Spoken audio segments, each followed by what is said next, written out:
Capítulo 1. Paulo, apóstolo, não da parte dos homens, nem por meio de um homem, mas da parte de Jesus Cristo e de Deus Pai, que o ressuscitou dos mortos. Eu e todos os irmãos que estão comigo, às igrejas da Galácia. Que a graça e a paz de Deus, nosso Pai, e do Senhor Jesus Cristo estejam com vocês. Cristo entregou-se pelos nossos pecados para nos arrancar deste mundo mau, segundo a vontade de nosso Deus e Pai. A Deus seja dada a glória para sempre. Amém. Estou admirado de vocês estarem abandonando tão depressa aquele que os chamou por meio da graça de Cristo para aceitarem outro evangelho. Na realidade, porém, não existe outro evangelho. Há somente pessoas que estão semeando confusão entre vocês e querem deturpar o evangelho de Cristo. Maldito aquele que anunciar a vocês um evangelho diferente daquele que anunciamos, ainda que sejamos nós mesmos ou algum anjo do céu. Já dissemos antes e agora repetimos. Maldito seja quem anunciar um evangelho diferente daquele que vocês receberam. Por acaso é a aprovação dos homens que estou procurando, ou é a aprovação de Deus? Ou estou procurando agradar aos homens? Se estivesse procurando agradar aos homens, eu já não seria servo de Cristo. Irmãos, eu declaro a vocês, o evangelho por mim anunciado não é invenção humana. E além disso, não o recebi nem aprendi através de um homem, mas por revelação de Jesus Cristo. Certamente vocês ouviram falar do que eu fazia quando estava no judaísmo. Sabem como eu perseguia com violência a igreja de Deus e fazia de tudo para arrasá-la. Eu superava no judaísmo a maior parte dos compatriotas da minha idade e procurava seguir com todo o zelo as tradições dos meus antepassados. Deus, porém, me escolheu antes de eu nascer e me chamou por sua graça.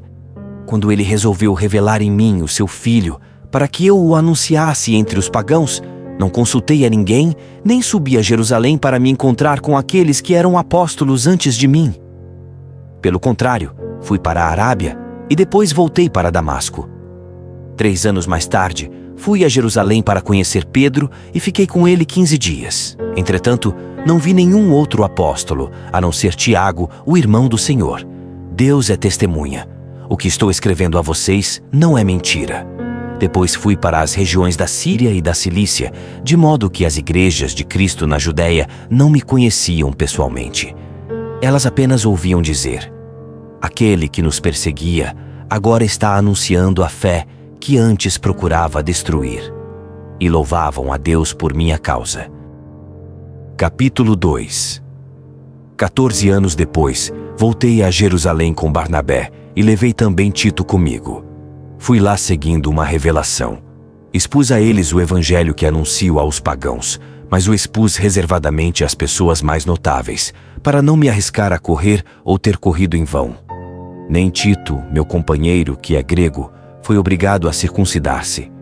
Nem mesmo por causa dos falsos irmãos, os intrusos que se infiltraram para espionar a liberdade que temos em Jesus Cristo, a fim de nos tornar escravos. Mas para que a verdade do evangelho continuasse firme entre vocês, em nenhum momento nos submetemos a essas pessoas. No que se refere àqueles mais notáveis, pouco me importa o que eles eram então, porque Deus não faz diferença entre as pessoas. Esses mesmos notáveis nada mais me impuseram. Pelo contrário, viram que a mim fora confiada a evangelização dos não circuncidados, assim como a Pedro fora confiada a evangelização dos circuncidados. De fato, aquele que tinha agido em Pedro para o apostolado entre os circuncidados, também tinha agido em mim a favor dos pagãos. Por isso, Tiago, Pedro e João, considerados como colunas, reconheceram a graça que me fora concedida, estenderam a mão a mim e a Barnabé em sinal de comunhão. Nós trabalharíamos com os pagãos e eles com os circuncidados. Eles pediram apenas que nos lembrássemos dos pobres, e isso eu tenho procurado fazer com muito cuidado. Quando Pedro foi a Antioquia, eu o enfrentei em público, porque ele estava claramente errado. De fato, antes de chegarem algumas pessoas da parte de Tiago, ele comia com os pagãos. Mas depois que chegaram, Pedro começou a evitar os pagãos e já não se misturava com eles, pois tinha medo dos circuncidados. Os outros judeus também começaram a fingir com ele, de modo que até Barnabé se deixou levar pela hipocrisia dele. Quando vi que eles não estavam agindo direito, conforme a verdade do Evangelho, eu disse a Pedro, na frente de todos: você é judeu, mas está vivendo como os pagãos e não como os judeus. Como pode, então, obrigar os pagãos a viverem como judeus? Nós somos judeus de nascimento e não pagãos pecadores. Sabemos, entretanto, que o homem não se torna justo pelas obras da lei, mas somente pela fé em Jesus Cristo. Nós também acreditamos em Jesus Cristo, a fim de nos tornarmos justos pela fé em Cristo e não pela observância da lei, pois com a observância da lei, ninguém se tornará justo. Nós procuramos tornar-nos justos em Cristo, mas também somos pecadores como os outros. Então, será que Cristo estaria a serviço do pecado? Claro que não. De fato, se eu reconstruo o que destruí, eu próprio me torno culpável. Quanto a mim, foi através da lei que eu morri para a lei, a fim de viver para Deus. Fui morto na cruz com Cristo. Eu vivo, mas já não sou eu que vivo, pois é Cristo que vive em mim. E esta vida que agora vivo, eu a vivo pela fé no Filho de Deus, que me amou e se entregou por mim. Portanto, não torno inútil a graça de Deus, porque se a justiça vem através da lei, então Cristo morreu em vão. Capítulo 3. Gálatas insensatos. Quem foi que os enfeitiçou? Vocês que tiveram diante dos próprios olhos uma descrição clara de Jesus Cristo crucificado. Respondam-me somente uma coisa: foi por causa da observância da lei que vocês receberam o Espírito, ou foi porque vocês ouviram a mensagem da fé? Vocês são tão insensatos a ponto de ter começado com o Espírito e agora terminar na carne. Foi em vão que fizeram tantas experiências? Se é que foi em vão. Aquele que dá a vocês o Espírito e realiza milagres entre vocês, será que ele o faz por causa da observância da lei, ou é porque vocês ouviram a mensagem da fé? Foi assim que Abraão teve fé em Deus, e isso lhe foi creditado como justiça. Saibam, portanto, que somente aqueles que têm fé são filhos de Abraão. É por isso que a Escritura, prevendo que Deus tornaria justos os pagãos através da fé, predisse a Abraão esta boa notícia: todas as nações serão abençoadas em você. Portanto, aqueles que têm fé são os abençoados junto com Abraão, que acreditou. Os que observam a lei, porém, estão todos debaixo do peso da maldição, pois a Escritura diz: maldito seja todo aquele que não é fiel a todas as coisas que estão escritas no livro da lei para serem praticadas. Além disso, é evidente que ninguém pode tornar-se justo diante de Deus através da lei, pois o justo viverá pela fé. Ora, a lei não se baseia sobre a fé, pois diz: quem praticar os preceitos da lei viverá por meio deles. Cristo nos resgatou da maldição da lei, tornando-se Ele próprio maldição por nós, como diz a Escritura: maldito seja todo aquele que for suspenso no madeiro. Isso aconteceu para que, em Jesus Cristo, a bênção de Abraão se estendesse aos pagãos e para que nós recebêssemos, pela fé, o Espírito prometido. Irmãos, vou fazer uma comparação. Ninguém pode invalidar ou modificar um testamento legitimamente feito. Ora, as promessas foram feitas a Abraão e ao seu descendente.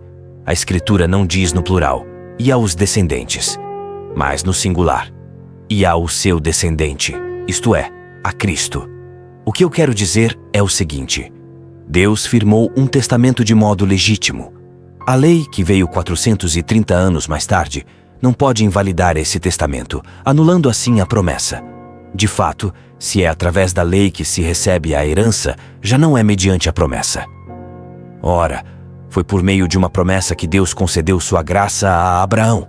Então, por que é que foi dada a lei? Ela foi acrescentada para mostrar as transgressões, até a chegada do descendente, em vista do qual foi feita a promessa. A lei foi promulgada pelos anjos, e um homem serviu de intermediário. Ora, esse intermediário não representa uma pessoa só, e Deus é um só. Então a lei estará contra as promessas de Deus? Claro que não. Se tivesse sido dada uma lei capaz de comunicar a vida, então sim, realmente a justiça viria da lei. A Escritura, porém, colocou tudo sob o domínio do pecado, a fim de que a promessa fosse concedida aos que acreditam mediante a fé em Jesus Cristo. Antes que chegasse a fé, a lei tomava conta de nós. à espera da fé que devia ser revelada. A lei, portanto, é para nós como um pedagogo que nos conduziu a Cristo, para que nos tornássemos justos mediante a fé. Chegada à fé, já não estamos sob os cuidados de um pedagogo. De fato, vocês todos são filhos de Deus pela fé em Jesus Cristo, pois todos vocês, que foram batizados em Cristo, se revestiram de Cristo. Não há mais diferença entre judeu e grego, entre escravo e homem livre, entre homem e mulher, pois todos vocês são um só em Jesus Cristo. E se vocês pertencem a Cristo, então vocês são de fato a descendência de Abraão e herdeiros conforme a promessa. Capítulo 4. Vou dar outro exemplo. Durante todo o tempo em que o herdeiro é criança, embora seja dono de tudo, é como se fosse um escravo. Até chegar à data fixada por seu pai, ele fica sob tutores e pessoas que administram seus negócios. O mesmo aconteceu conosco. Éramos como crianças e andávamos como escravos, submetidos aos elementos do mundo. Quando, porém, chegou a plenitude do tempo, Deus enviou o seu filho. Ele nasceu de uma mulher, submetido à lei para resgatar aqueles que estavam submetidos à lei, a fim de que fôssemos adotados como filhos. A prova de que vocês são filhos é o fato de que Deus enviou aos nossos corações o Espírito do seu Filho que clama: Abba, Pai. Portanto, você já não é escravo, mas filho. E se é filho, é também herdeiro por vontade de Deus. No passado, quando vocês não conheciam a Deus, eram escravos de deuses, que na realidade não são deuses. Agora, porém, vocês conhecem a Deus, ou melhor, agora Deus conhece vocês. Então, como é que vocês querem voltar de novo àqueles elementos fracos e sem valor? Por que vocês querem novamente ficar escravos deles? Vocês observam cuidadosamente dias, meses, estações e anos. Receio que me cansei inutilmente por vocês. Irmãos, peço que sejam como eu, porque eu também me tornei como vocês. Vocês não me ofenderam em nada. E sabem que foi por causa de uma doença física que eu os evangelizei na primeira vez. E vocês não me desprezaram nem me rejeitaram, apesar do meu físico ser para vocês uma provação. Pelo contrário, me acolheram como a um anjo de Deus ou até como a Jesus Cristo. Onde está a alegria que vocês experimentaram então? Pois eu dou testemunho de que, se fosse possível, vocês teriam arrancado os próprios olhos para me dar. E agora, será que me tornei inimigo só porque lhes disse a verdade? Esses homens mostram grande interesse por vocês, mas a intenção deles não é boa. O que eles querem é separar vocês de mim, para que se interessem por eles. Seria bom que vocês se interessassem sempre pelo bem, e não só quando estou presente entre vocês. Meus filhos, sofro novamente como dores de parto, até que Cristo esteja formado em vocês. Gostaria de estar junto de vocês neste momento e de mudar o tom da minha voz, porque não sei mais que atitude tomar com vocês. Vocês que querem ficar submetidos à lei, me digam uma coisa. Será que não ouvem o que diz a lei? De fato, aí está escrito que Abraão teve 2 filhos, um da escrava e outro da mulher livre. O filho da escrava nasceu de modo natural, enquanto o filho da mulher livre nasceu por causa da promessa. Simbolicamente, isso quer dizer o seguinte: as 2 mulheres representam as 2 alianças. Uma, a do Monte Sinai, gera para a escravidão e é representada por Agar, pois o Monte Sinai está na Arábia, que é o país de Agar. E Agar corresponde a Jerusalém atual, que é escrava junto com seus filhos. Mas a Jerusalém do alto é livre, e ela é a nossa mãe. Porque está na Escritura: alegre-se, estéril, você que não dava à luz. Grite de alegria, você que não conheceu as dores do parto, porque os filhos da abandonada são mais numerosos do que os filhos daquela que tem marido. Vocês, irmãos, são filhos da promessa, como Isaque. Acontece agora como acontecia naquele tempo. O que nasceu de modo natural persegue aquele que nasceu segundo o Espírito. Mas o que é que diz a Escritura? Expulse a escrava e o filho dela, porque o filho da escrava não receberá a herança junto com o filho da mulher livre. Portanto, irmãos, nós não somos filhos da escrava, mas da mulher livre. Capítulo 5. Cristo nos libertou para que sejamos verdadeiramente livres. Portanto, sejam firmes e não se submetam de novo ao jugo da escravidão. Eu, Paulo, declaro: Se vocês se fazem circuncidar, Cristo de nada adiantará para vocês. E a todo homem que se faz circuncidar, eu declaro, agora está obrigado a observar toda a lei. Vocês que buscam a justiça na lei, se desligaram de Cristo e se separaram da graça. Nós, de fato, aguardamos no Espírito a esperança de nos tornarmos justos mediante a fé. Porque, em Jesus Cristo, o que conta não é a circuncisão ou a não circuncisão, mas a fé que age por meio do amor. Vocês estavam correndo bem. Quem foi que colocou o obstáculo para que vocês não obedeçam mais à verdade? Tal influência não vem daquele que chama vocês. Um pouco de fermento basta para levedar toda a massa. Confio no Senhor que vocês estão de acordo com isso. Aquele, porém, que os perturba sofrerá condenação, seja quem for. Quanto a mim, irmãos, se é verdade que ainda prego a circuncisão, por que sou perseguido? Nesse caso, o escândalo da cruz estaria anulado. Tomara que aqueles que estão perturbando vocês se mutilem de uma vez por todas. Irmãos, vocês foram chamados para serem livres. Que essa liberdade, porém, não se torne desculpa para vocês viverem satisfazendo os instintos egoístas. Pelo contrário, disponham-se a serviço uns dos outros através do amor. Pois toda a lei encontra a sua plenitude num só mandamento: ame o seu próximo como a si mesmo. Mas se vocês se mordem e se devoram uns aos outros, tomem cuidado. Vocês vão acabar destruindo-se mutuamente. Por isso é que lhes digo, vivam segundo o Espírito e assim não farão mais o que os instintos egoístas desejam. Porque os instintos egoístas têm desejos que estão contra o Espírito, e o Espírito contra os instintos egoístas. Os dois estão em conflito, de modo que vocês não fazem o que querem. Mas se forem conduzidos pelo Espírito, vocês não estarão mais submetidos à lei. Além disso, as obras dos instintos egoístas são bem conhecidas: fornicação, impureza, libertinagem, idolatria, feitiçaria, ódio, discórdia, ciúme, ira, rivalidade, divisão, sectarismo, inveja, bebedeira, orgias e outras coisas semelhantes. Repito o que já disse: os que fazem tais coisas não herdarão o reino de Deus. Mas o fruto do Espírito é amor, alegria, paz, paciência, bondade, benevolência, fé, mansidão e domínio de si. Contra essas coisas não existe lei. Os que pertencem a Cristo crucificaram os instintos egoístas junto com suas paixões e desejos. Se vivemos pelo Espírito, caminhemos também sob o impulso do Espírito. Não sejamos ambiciosos de glória, provocando-nos mutuamente e tendo inveja uns dos outros. Capítulo 6. Irmãos, se alguém for apanhado em alguma falta, cabe a vocês que são espirituais corrigir com mansidão a essa pessoa, e cada um que se cuide para não ser tentado também. Carreguem os fardos uns dos outros, e assim vocês estarão cumprindo a lei de Cristo. Se alguém pensa que é importante, quando de fato não o é, está enganando a si mesmo. Cada um examine a sua conduta, e então achará motivo de satisfação em sua própria pessoa e não por comparação com outros, porque cada um deve levar a sua própria carga. Aquele que recebe o ensinamento da palavra deve repartir todos os bens com o catequista. Não se iludam, pois com Deus não se brinca. Cada um colherá aquilo que tiver semeado.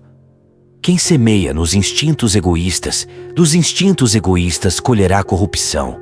Quem semeia no Espírito, do Espírito colherá vida eterna. Não nos cansemos de fazer o bem. Se não desanimarmos, quando chegar o tempo, colheremos. Portanto, enquanto temos tempo, façamos o bem a todos, especialmente aos que pertencem à nossa família na fé. Vejam com que letras grandes estou escrevendo a vocês de meu próprio punho.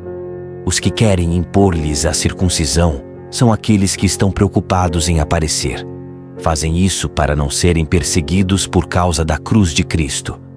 De fato, nem mesmo os próprios circuncidados observam a lei. Eles querem que vocês se circuncidem, apenas para eles se gloriarem de ter marcado o corpo de vocês. Quanto a mim, que eu não me glorie, a não ser na cruz de nosso Senhor Jesus Cristo, por meio do qual o mundo foi crucificado para mim, e eu para o mundo. O que importa não é a circuncisão ou a não circuncisão, e sim a nova criação.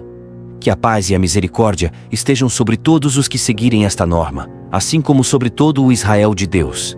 De agora em diante ninguém mais me moleste, pois trago em meu corpo as marcas de Jesus. Irmãos, que a graça de nosso Senhor Jesus Cristo esteja com o espírito de vocês. Amém.